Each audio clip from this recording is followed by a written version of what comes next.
Minnesota Vikings general manager Rick Spielman is wasting no time rebuilding and retooling this roster for another run at Jerome Barty, or just signing players to futures contracts a la every other team that was out of the playoffs already. So there we go. Now, what happens with reserve and futures contracts is essentially teams can start expanding to the 90-man roster for the offseason, right? And a lot of players that are on the practice squad or practice squad level type players who are going to be in training camp, mini camp, all that stuff, players can start, or teams can start plucking them and getting their rights for next season. So that's basically what's happened here. Vikings did ink up 7 players, 6 of which were previously on the practice squad. So let's get into them. So running back Tony Brooks James, that's right, UDFA from Oregon.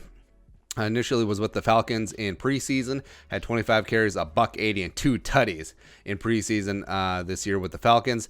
Then was on the Bucs practice squad, and then eventually got on the Steelers active roster. Actually had 8 carries for 7 yards. When the Steelers, James Conner, anyone else effed in the A, their fantasy season, just great. And then Jalen Samuels, a stupid fullback, and just like whatever.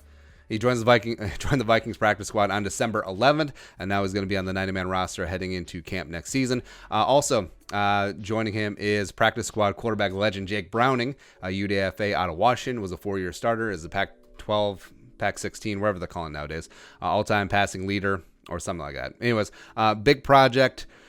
Question about the arm still, but he was 10-13 for 46 yards and a pick for the Vikings in preseason, and also the Vikings did select him over Kyle Jerome, Ezekiel Sluter. So, okay. Also next up is wide receiver Davion Davis, our guy. UDFA rookie from Sam Houston State, had a couple of catches in preseason. Also look for him to be a punt returner next year, because if Mike Hughes does slide into a starting cornerback role, I could see his usage as a punt returner going down, as well as he wasn't that good of a punt returner this year. It was better than Marcus Sherrills, which, again, so Davion Davis could be a sleeper as a wide receiver 4-5, as well as becoming the Vikings' next punt returner. Also, something not to sleep on, tight end Brandon Dillon. Yeah, the Marion Barbarian is coming for you. UDFA rookie out of Tiny Marion. And uber athletic tight end.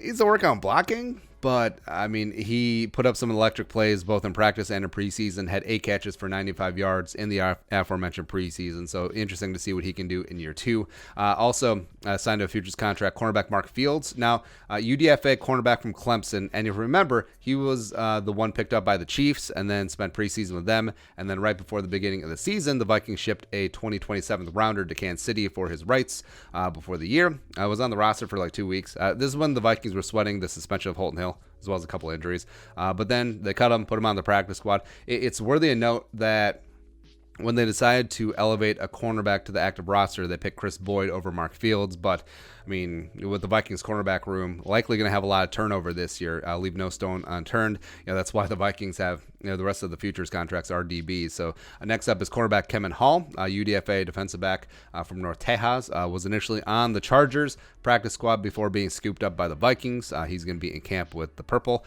And then lastly, the only outside signee. Now, this actually happened last week, 10 days ago, something like that. But now it's officially in ink. Cornerback Marcus Sales, coming down from the CFL. He was a 2017 UDFA out of West Georgia. Won a Grey Cup this year, as well as was an all-star for the CFL with the Winnipeg Blue Bombers. Of course, Vikings have a lot of connections there with Bud Grant back in the day.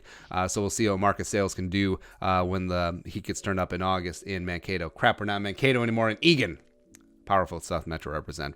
And that's it. Vikings signed 7 guys. What are your thoughts? Let us know in the old comment section below. You want to support the work, pull us up in the Venmo. Plus give us a follow on social media as well. Until next time, Skol, production value.